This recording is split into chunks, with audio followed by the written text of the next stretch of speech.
Chapter आज हमारा start हो रहा है और वो है कॉम्प्लेक्स नंबर। चैप्टर नंबर हमारा है ये 5।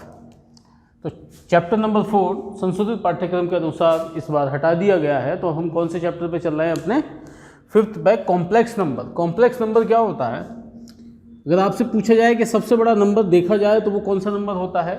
रियल नंबर से भी बड़ा होता है कॉम्प्लेक्स नंबर। कॉम्प्लेक्स नंबर जो जुड़कर बनता है वो बनता है real number plus imaginary number को जोड़कर हम बनाते हैं। जैसे हिंदी में हम उसे आप देख सकते हैं सम्मिश्र संख्याएं लिख सकते हैं आप।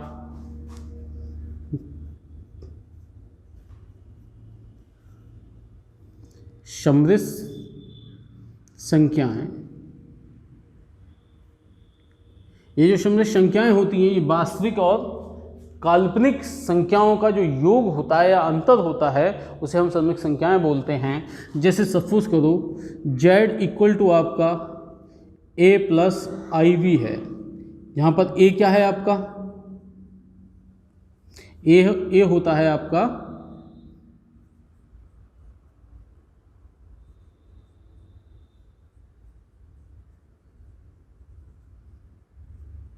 वास्तविक भाग और ये आपका क्या है?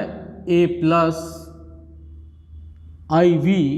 तो ये आपका जो I के साथ आ गया है ये आईटा, इसे आईटा बोलते हैं, आप I भी बोल सकते हैं इसे। तो ये हमारा कौन सा भाग होता है?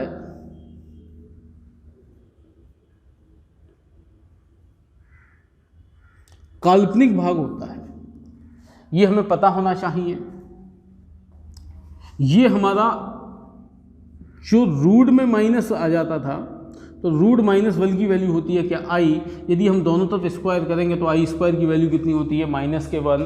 ये हमें मालूम होना चाहिए कि I² की वैल्यू -1 है। यदि हम I3 की वैल्यू निकालना चाहें तो I3 की वैल्यू क्या निकालते हैं? I² × I। तो आप देख सकते हैं ये हमें कितनी मिलेगी? -I। यदि हम I4 की वैल्यू निकालें तो इसे हम लिख सकते हैं I² × I²। तो ये होता है आपका कितना? -1 × -1 कितना? 1। तो एक चीज़ हमें और पता चल गई है कि आगे आगे जैसे भी हमारे I की पावर आएंगी उन्हें हम थोड़ा सा किसके रूप में लिखेंगे? शॉर्ट फॉर्म में लिखेंगे। तो अब आपको पता चल गया I4 की वैल्यू कितनी होती है आपकी? 1। अगर इसी हिसाब से आप देखें तो I³ की वैल्यू क्या होती है आपकी? -I। यदि आप I5 की वैल्यू निकालना चाहें तो आप क्या निकालेंगे? I4 × I। क्योंकि I4 की वैल्यू कितनी होती है? 1। तो हम क्या लिख सकते हैं? 1 गुणा, तो ये आपका क्या हो गया? I। तो इस हिसाब से हमें कुछ क्वेश्चन आएंगे। दूसरी बात, जब हम हमें कोई संख्या दे रखी होती है और उसकी हमें संयुग्मी संख्या लिखनी होती है तो देखते हैं। जैसे एक नंबर दे दिया z = a प्लस IV। तो इसका अगर हम संयुग्मी लिखेंगे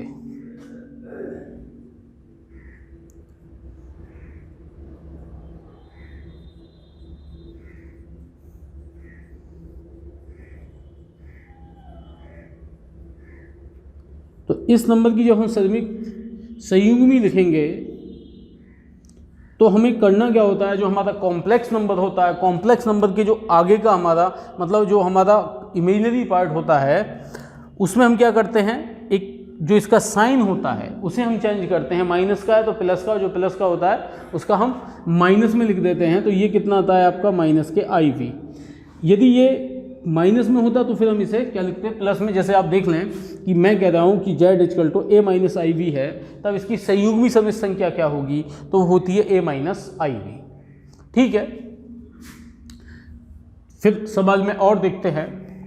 एक हम निकालते हैं, जैसे हम कह रहे हैं आपसे कि z का गुणात्मक प्रतिलोम ज्ञात कीजिए।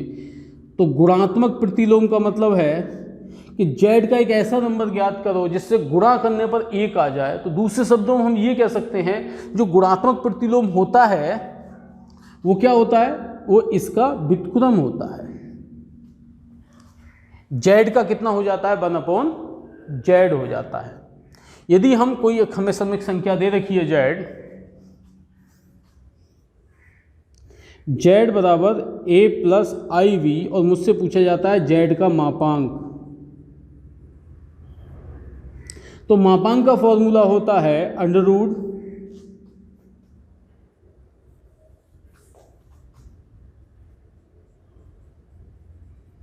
मुझे मापांक निकालना है किसका, जेड का, तो फॉर्मूला होता है अंडर रूट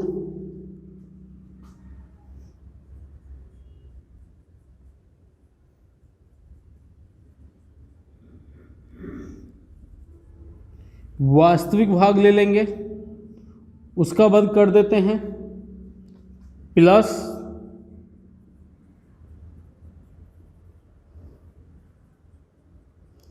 काल्पनिक भाग का हम क्या करते हैं, वर्ग करते हैं।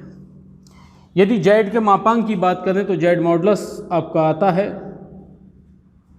यदि आप मापांक निकालते हैं तो आपको क्या मिलता है, वास्तविक भाग क्या था आपका ए, तो ए का स्क्वायर प्लस काल्पनिक भाग जिसे इमेजिनरी पार्ट आप बोलते हैं वो क्या है आपका बी, तो आप क्या लिखते हैं, जेड का मापांक ए स्क्वायर प्लस बी स्क्वायर।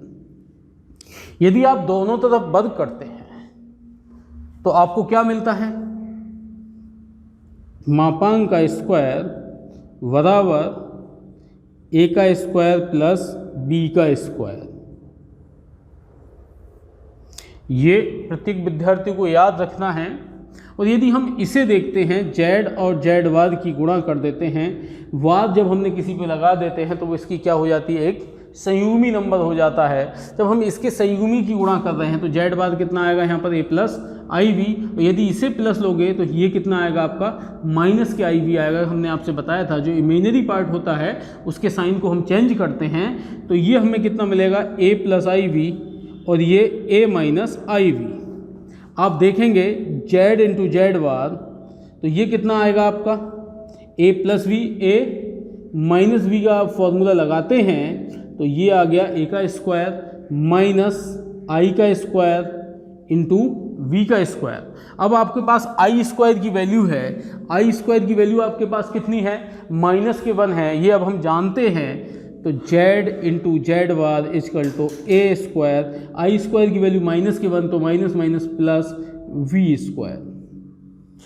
अब हमें एक बात और पता चलती है, यदि हम मापांक का वर्ग निकालते हैं वो भी ए स्क्वायर बी स्क्वायर आ रहा है, और जेड इंटू जेड वार निकालते हैं वही भी क्या आ रहा है, ए स्क्वायर वी स्क्वायर। आगे अगर हमें कहीं ज़रूरत पड़ी तो जेड इंटू जेड वार को हम क्या लगा सकते हैं, जेड के मापांक का वर्ग। एक हमें ये फॉर्मूला भी मिल जाता है। उम्मीद करते हैं कि ये आपके कुछ कॉम्प्लेक्स नंबर के बारे में आपको कुछ पता चल गया होगा। देखते हैं अपने पहले प्रश्न को। ये हमारा दूसरा प्रश्न है और ये तीसरा प्रश्न है हमारा, हमें सोल्व करने हैं ये। देखते हैं 5i मल्टीप्लाई में माइनस के 3/5i। जब आप गुणा करते हैं तब अंकों की गुणा अंकों से होगी और इमेजिनरी पार्ट की गुणा इमेजिनरी पार्ट से, तो आई की गुणा हम आई से करेंगे तो ये कितना आएगा, आई का स्क्वायर। आप देखते हैं 5 से 5 आपका कैंसिल हो जाता है, माइनस के 3, आई स्क्वायर की वैल्यू हम जानते हैं माइनस के 1 होती है, ये क्या हो गया 3, ये हमारा एक तरीके से आंसर हो जाता है। इन्होंने कहा ए प्लस आई वी के रूप में लिखना है तो आप इस 3 को लिख सकते हो 3 + 0i। नेक्स्ट क्वेश्चन है हमारा दूसरा, i की पावर 9 प्लस i की पावर 19। आप 9 को लिख सकते हैं i की पावर 8 इंटू आई, प्लस इसे लिख सकते हैं 9 की i की पावर 18 और i की पावर 1। ठीक है, आइटो है ये। अब आइटो की पावर, अगर हम आइटा की पावर 8 लिखते हैं तो इसे हम लिख सकते हैं 4 की पावर 2 इंटू आई, और इसे हम क्या लिख सकते हैं, i की पावर 9 और 2 इंटू 9। आप देख सकते हैं दोनों 18 होते हैं इंटू। आप जानते हैं जब आइटा की पावर 4 होती है तो फिर आपको वैल्यू कितनी मिलती है, आपको वैल्यू मिलती है +1 तो ये हो गया आपका 1 का स्क्वायर इंटू आई स्क्वायर की वैल्यू माइनस के 1 होती है, पावर है 9। आप देख सकते हैं यहाँ तो आपको ये और ये पावर कैसी है, पावर हमारी एक विषम नंबर है और विषम नंबर में अगर माइनस आता है तो वो माइनस बाहर आ जाता है और इससे ये कैंसिल हो जाता है, कितना 0 हमें प्राप्त होता है। थर्ड क्वेश्चन को अब हम देखते हैं अपने, तो ये हमारा i की पावर 39 है। मैं इसे लिख सकता हूँ i की पावर 39, मैंने इसे लिख दिया। फिर मैंने क्या करा, i की पावर 39 है, अंश और हर में दोनों तरफ मैंने गुणा कर देता हूँ, तो ये आपकी कितनी हो गई 40 पावर। अब देख सकते हैं 40 को आप लिख भी सकते हैं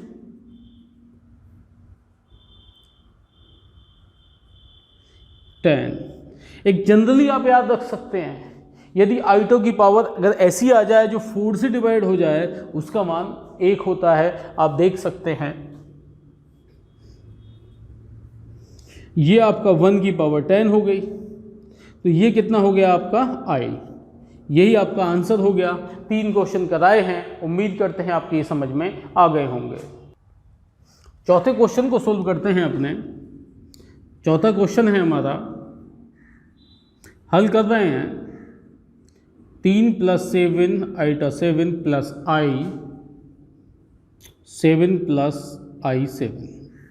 आप क्या करते हैं, इस ब्रैकेट को ओपन करते हैं, अंक की गुणा होगी 3 से प्रत्येक संख्या की, तो ये कितना हो गया 7 × 21 और यहाँ भी 3 से गुणा होगी 7 × 21 प्लस ये हो गया आपका i² × 7। आप देखते हैं 21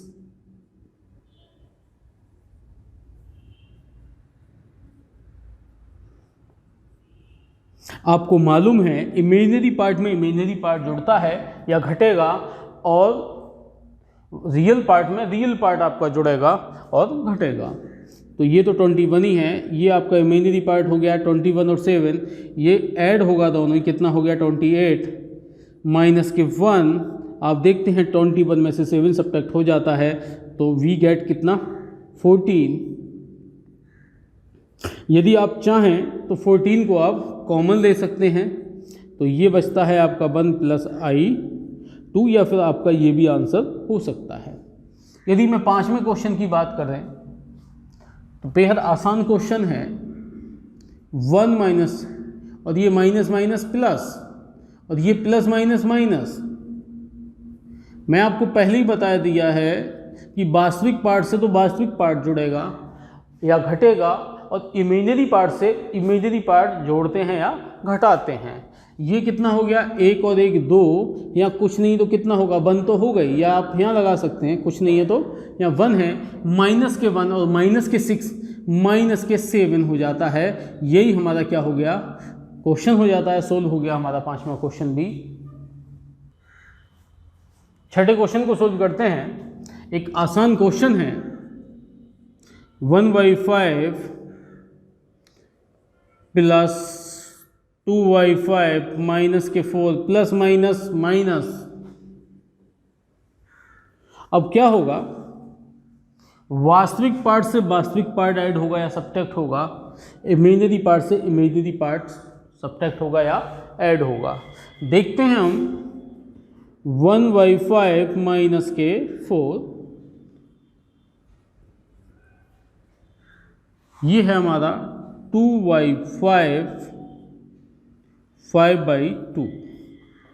आप देख सकते हैं हमने क्या करा, या एलसीएम ले लिया तो 1 माइनस के 20/5 प्लस इमेजिनरी पार्ट को देखते हैं, सोल्व करते हैं तो ये कितना हो गया 2/5 और माइनस के 5/2।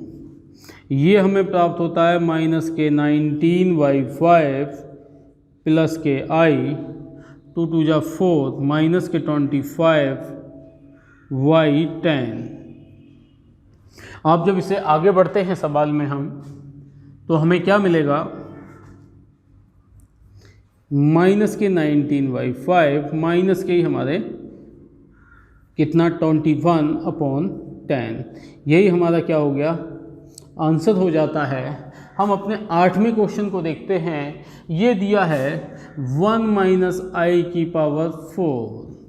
यदि हम इसे सोल्व करें तो हम लिख सकते हैं 1 माइनस आई की पावर स्क्वायर का होल स्क्वायर, 2 टू ज़ा 4 होता है। अब होल स्क्वायर को हम ओपन करते हैं, 1 प्लस आई स्क्वायर माइनस के 2i इंटू होल स्क्वायर, 1 आई स्क्वायर की वैल्यू -1 माइनस के 2i का होल स्क्वायर, 1 से 1 कैंसिल हो गया, माइनस के 2i का होल स्क्वायर। आप जानते हैं आप 2 का स्क्वायर लगाएंगे तो कितना आएगा, 4 इंटू आई का स्क्वायर 4, आई स्क्वायर की वैल्यू -1 तो ये कितना हो गया -4। इसी के साथ ये हमारा क्वेश्चन सोल्व हो जाता है।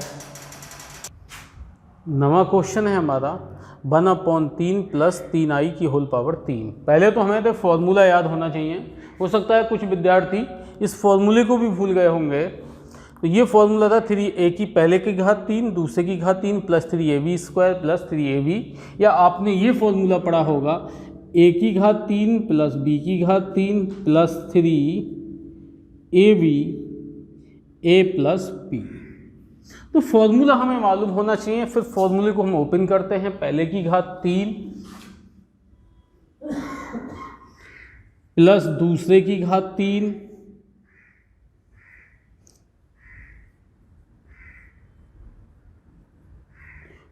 प्लस 3ab स्क्वायर, या a स्क्वायर भी लिख सकते हैं 3a। a कितना है हमारा 1/3 इंटू v स्क्वायर 3i का whole square plus 3a square into v, कितना 3i।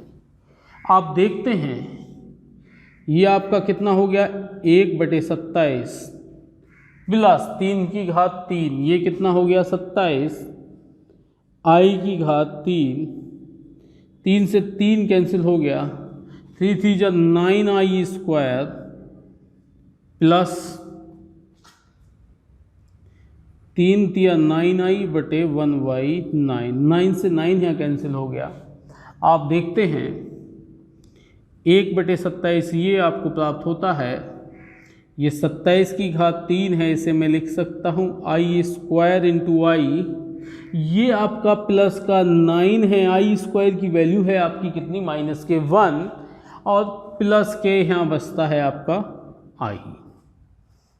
आप देखें ये आपका कितना हो गया 1/27 प्लस 27 आई स्क्वायर की वैल्यू आपने पहले ही बताया गया है कितनी होती है -1 इंटू आई प्लस माइनस के 9 प्लस आई। इसे हम आई बोल रहे हैं, इसे आई तो बोलते हैं, लेकिन फ़िलहाल सवाल में आगे देखते हैं हम। ये हो गया 1/27 माइनस के 9 और ये माइनस के 27i माइनस के आई। देखते हैं हम यहाँ पर एलसीएम ले लेते हैं, रियल नंबर को हमें सोल्व करना है। तो ये आ गया आपका 1 - 27, नेमा की बात करते हैं हम, कितना आता है 9 × 27 के 3 हासिल लगते हैं हमारे कितने 2, 9 दूनी 9 × 7 = 63 के 3 हासिल लगे 6, 9 दूनी 18 और 6 24, ये कितना हो गया 243 बटे 9 माइनस के, ये देखते हैं दोनों ही माइनस के हैं, तो ये कितना हो गया 28i। ये आपका बचता है माइनस के 242y9 इंटू 28i। इसी के साथ ये हमारा क्वेश्चन सोल्व हो जाता है। अब देखते हैं ये माइनस के 27 है और ये प्लस का i है, तो ये आपका 28 ना होकर कितना बचेगा 26, और ये हमारा 26, ये हमारा सही आंसर हो जाता है। हमें गुणात्मक प्रतिलोम बताना है। हमने गुणात्मक प्रतिलोम के बारे में आपको बताया था। यदि हमें z का गुणात्मक प्रतिलोम निकालना होता है गुणात्मक प्रतिलोम यदि ज्ञात करना है z का, तो गुणात्मक प्रतिलोम क्या होता था, 1/z होता था। यदि हमें 11वें क्वेश्चन को हम देखते हैं, हमें गुणात्मक प्रतिलोम निकालना है 4 - 3i का गुणात्मक प्रतिलोम।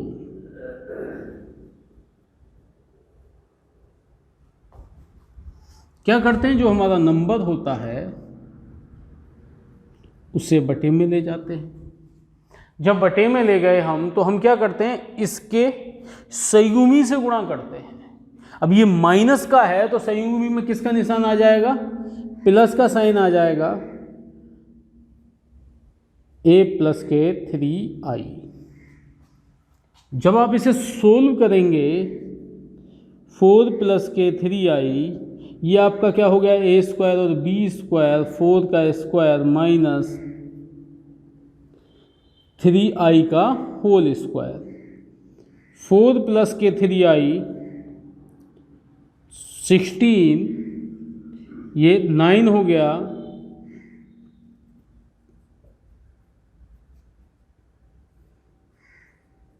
i² की वैल्यू -1 होती है, तो minus minus plus 4 + k 3i upon 25। अब चाहें तो हम 25 को दोनों के बटे में अलग अलग लिख सकते हैं, तो ये हो गया 4/25 + k 3/25। ये हमारा रियल पार्ट हो गया, ये इमेजिनरी पार्ट हो गया, और ये गुणात्मक प्रतिलोम हो गया 4 - 3i का। यदि हम इसके साथ अगर अपना 12th क्वेश्चन देखते हैं, हमें निकालना किसका है, √5 + 3i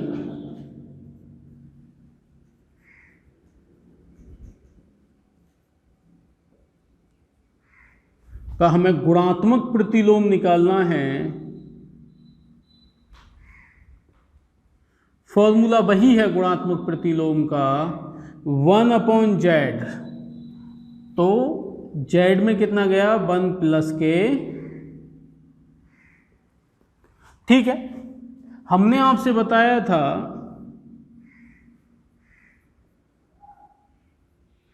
इसके संयुग्मी से गुणा करनी है, तो जो इमेजिनरी पार्ट के आगे जो साइन होता है, इसके हम विपरीत से गुणा कर देते हैं उसका साइन। तो ये प्लस का है, तो अब किसका हो गया, माइनस का हो गया।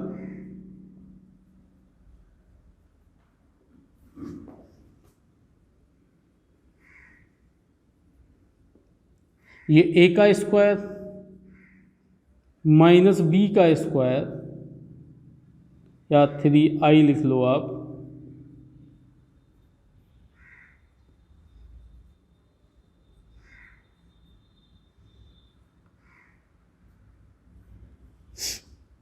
ये कितना हो गया, 5 + 3 3 जा 9,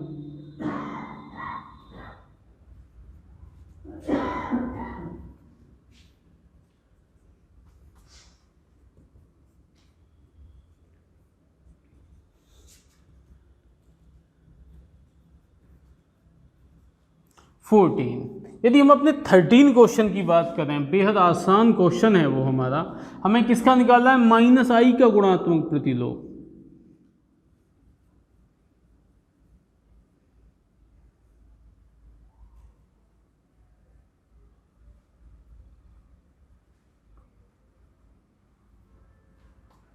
कितना होगा, 1/-ki।